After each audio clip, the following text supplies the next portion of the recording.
अस्सलाम वालेकुम दोस्तों, welcome to my channel N TV Urdu. इस चैनल में हम आपके लिए बहुत ही इंटरटेनमेंट से भरपूर वीडियोस लेकर आते हैं। अगर आपको हमारे वीडियोस पसंद आए तो वीडियोस को लाइक कीजिए और अपने दोस्तों के साथ शेयर कीजिए। चलिए शुरू करते हैं वीडियो।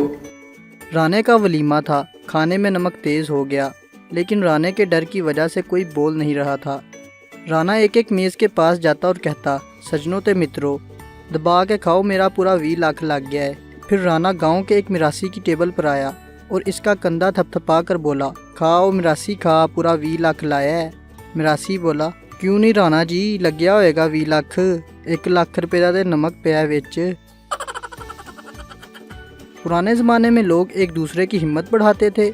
आजकल हिम्मत तो कोई नहीं बढ़ाता, अलबत्ता हर दूसरा शख्स ब्लड प्रेशर ज़रूर बढ़ा के चला जाता है। एक फनकार फैसलाबादी डॉक्टर दे कोल जाके कहंदा, डॉक्टर साहब मैनू 2 नज़र आंदे ने।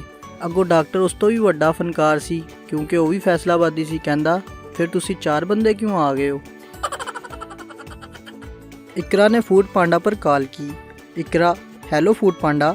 लड़का, जी मैडम, क्या खिदमत कर सकते हैं? इकरा, कोई बचा हुआ सालन है?